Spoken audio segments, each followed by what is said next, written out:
In this class, we want to introduce entrepreneurship. Now, it's quite a short class, just 16 slides, and it's very straightforward, but nonetheless, it should not be taken lightly. It's a very important topic, and it's also a topic that's not widely understood by many people. It's become popular within business schools in probably the last decade or decade and a half. And quite rightly so, because this is the subject matter of business formation. This is how businesses come into existence. And it's important to understand entrepreneurship if we are going to understand business formation and business development. So it's a very important topic and one that should be pursued with a great deal of care. We offer many videos on this topic throughout the modules, and of course specifically in the entrepreneurship module. It's well worthwhile looking at these when you have a chance. So let's start by looking at starting, managing and entrepreneurship. We see immediately from the title that entrepreneurship is associated with starting businesses. Clearly that is the case. Businesses are brought into existence by entrepreneurs. In fact, if we look at the spark which caused the businesses to start, this resides in the heads of the entrepreneur. It is essentially a psychological process. The entrepreneur gets an idea, gets some sort of insight, and from there works on forming the business, or works on developing the business in a particular direction, works on developing a new product or satisfying a hitherto not satisfied demand. Or even the customers themselves may not understand that they have a demand for the product. It's the entrepreneur who's going to generate the demand, make the product, and then make the demand. So it is essentially a psychological process. And that, of course, makes it a very vague topic to study. Entrepreneurs are involved in managing, but strictly speaking, that's not quite right. It's the managers who are involved in managing. Of course, in small businesses, the entrepreneur may also double up as the manager. But managers, generally speaking, follow rules. They follow what's required, custom and practice. Entrepreneurs, these are dealing with newness. They're dealing with new ideas, new products, new developments, new technologies, innovations. There are no rules, or at least very few rules. So the entrepreneurs are working in a completely different sphere of activity. The managers know what the processes are, know what needs to be done next, knows how to manage the business. So managers are rule governed, whereas entrepreneurs are not. But of course, as I said earlier, in very small businesses, the entrepreneur, the person who set up the business, who imagined the demand for the product and imagined the potential of the business and the product design and the quality and customer satisfaction, the person who did all of that may also be the manager, because it's a very small business. And then, of course, the final term here on the heading is entrepreneurship. And this, as I said, is the subject matter of many classes on our course. But the entrepreneur is essential for all business development. It's the entrepreneur who gives us the society in which we live. It's the entrepreneur who brings about newness, new products, new ways of working, new developments in industry, brings about new designs, innovations, changes.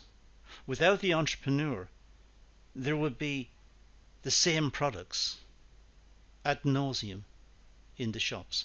There would be the same products, the same ways of living, the same existence for all of us. And of course, we do enjoy newness. We do enjoy having new products. And it's the entrepreneur who delivers those to us. Of course, the entrepreneur is doing this for some reason, and the reason is, generally speaking, to create a profit for him or herself, create a better life for him or herself, or perhaps more self-esteem, status within the community, whatever the motivation is. But we can see there are three parts here: starting the business and all of the problems of identifying the niche in the market and getting it started, managing the business, make sure it runs, and then the entrepreneur who is responsible, in a sense, for bringing about newness, new products, new innovations, new changes. It's the entrepreneur who takes the risks on for doing that. So that was a long talk just about the title of the slide. So let's move on to the slide itself. Well, new ideas. Here we could spend absolutely ages writing out the source of new ideas. I'm not going to do that. I'm just going to give you a few very straightforward examples. But we can imagine that ideas can come from all sorts of directions and all sorts of influences. So let's just have a look at a few very simple ones, and we can imagine many, many more. But let's just look at these. We could get new ideas from newspapers and magazines and trade journals by reading these. The entrepreneur could think, why don't they do something different? Why don't they change that and do this? And suddenly the entrepreneur's got a new idea for a new business, for a new product. It could come from a magazine, reading the magazine, reading an article in the magazine, and suddenly the entrepreneur is inspired to do something different. Other people who have read the same article may not have the same reaction. Other people may look at the article and say, good article, very interesting, and put it away. The entrepreneur will have read it and will have thought differently about it. That's what makes entrepreneurs different from the rest of us. And of course, trade journals, maybe by looking at trade journals, the person is inspired to do something within an industry, innovate a certain process, change it around, or do something different. We also, of course, live in a society where there are many inventions and discoveries coming through all the time. Some of them very successful, perhaps some of them not so successful. But the entrepreneur, like the rest of us, is aware of what's happening and can see perhaps extensions to certain ideas that other people cannot see. They can link perhaps different ideas together, different products together, to make an entirely new product which does a certain activity which was hitherto not even thought about. So entrepreneurs can look at inventions and discoveries as they're coming through and think about how to commercialize those inventions and discoveries. They may get ideas from trade shows and exhibitions, just going around looking at what different companies are doing in a certain market, and through that become inspired to do something similar, related, but in the mind of the entrepreneur much better. It can also come from hobbies.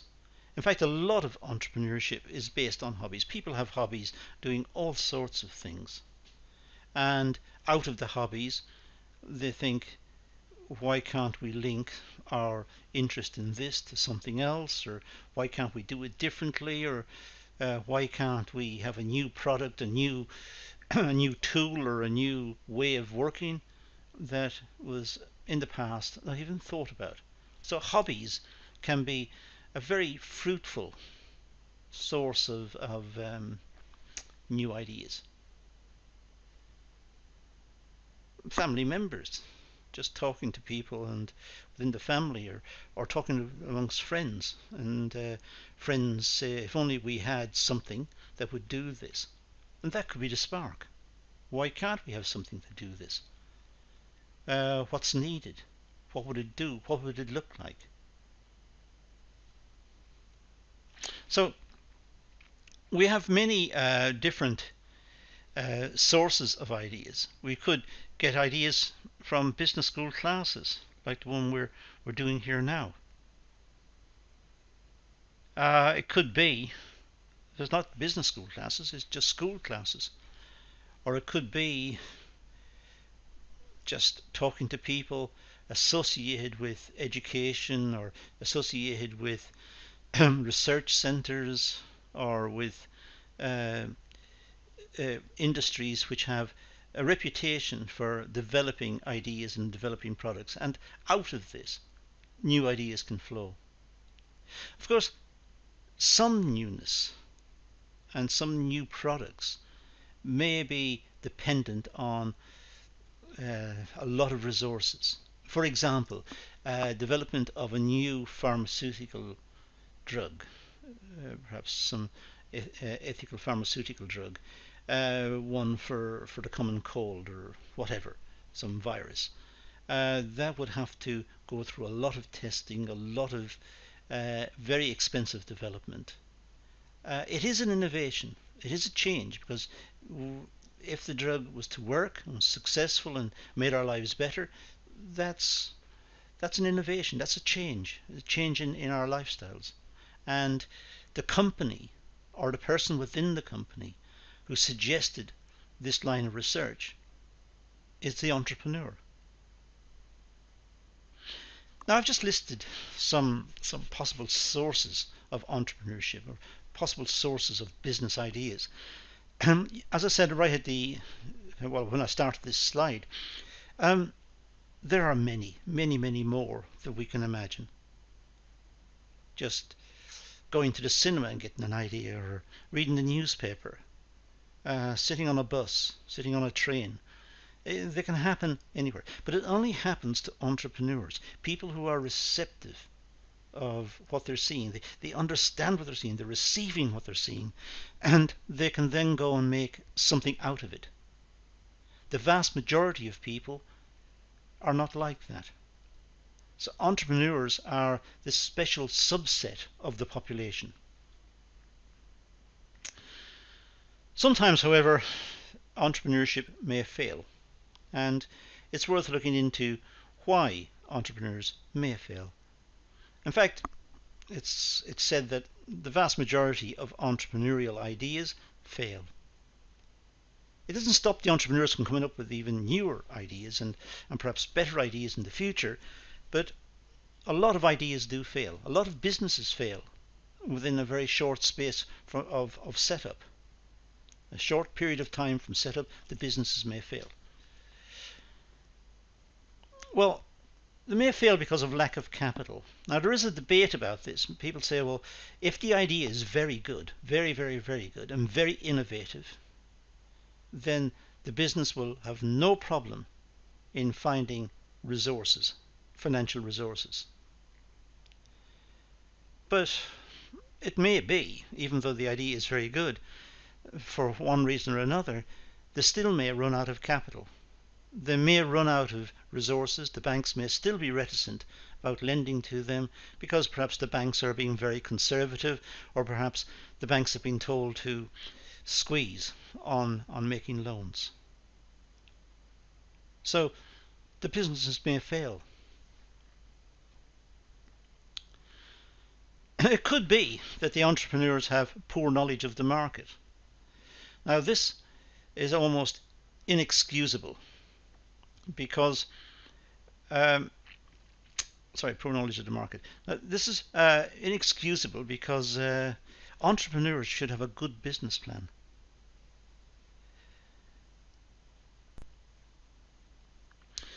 A good business plan will look at the size of the market, the demographics of the market, the spending power within the market, all of the factors which could lead to a good outcome and the ones which may militate against a good outcome. A good business plan may have a strengths, weaknesses, opportunities and threats analysis known as a SWOT, SWOT. It may look at different techniques from business literature to try and assess the market. For example, it may look at something called Porter's 5 Forces, which is dealt with in other modules. So it really is almost inexcusable that a business may fail for poor knowledge of the market.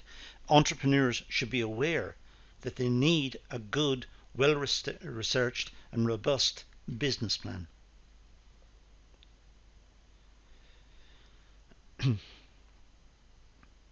It could be there's a faulty product design. Again, this would be a failure of the entrepreneur. But sometimes products are developed and tested and they go through all of the phases of coming to market. And despite all of that, something is missed. Some very unusual set of circumstances arises in the future which destroys the image of the product. It could be the product is dangerous under a very specialized set of circumstances. And lo and behold, those set of circumstances arise. And the company gets a bad reputation and that's it. The company is destroyed. Sometimes companies buy in components from other companies and incorporate those extra components into their product, which is innovative. This is the new product that's coming on the market, but it encompasses, it entails the products of other producers. And it could be one of those components fails, which gets the product itself a bad reputation. Now, this has happened within the car industry. The car industry is highly complex, but it may buy in components from outside companies that do particular jobs. And if those components fail, then the car company gets a bad reputation. Because customers expect the car companies to have robust quality control. So it could be that the businesses fail for faulty product design. It may also be the case that there are human resource problems.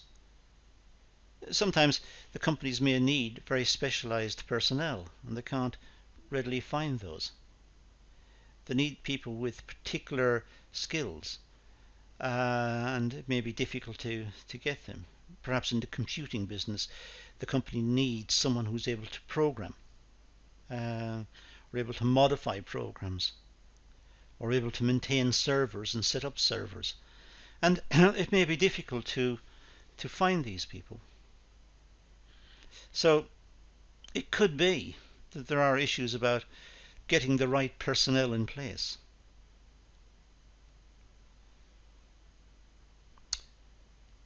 Poor understanding of the competition is very similar to poor knowledge of the market.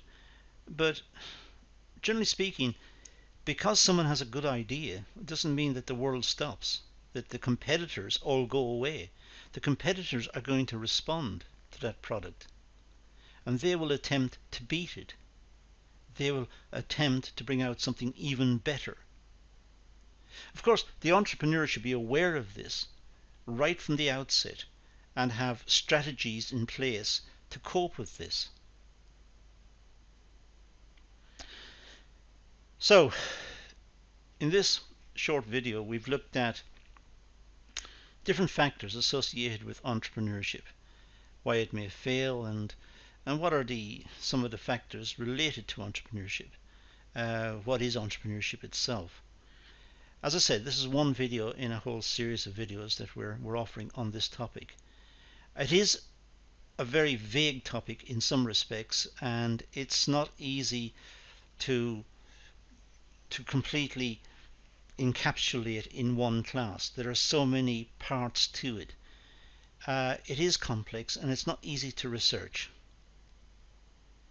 But we do need to distinguish the entrepreneur from the manager. We do need to understand the fundamental nature of entrepreneurship, which is essentially psychological. Someone gets a good idea. The good idea is in their head. It is a psychological process. Not everyone can do it. Some people are talented in doing this. Some people may set up more than one business and be very successful. We think of Richard Branson, for example, who has many different products ranging in many different areas, from finance to trains to airplanes to the internet to holidays. But that person is almost unique. So we have this very complex concept, which is very important to us because this is what gives us change and progress and development in our society.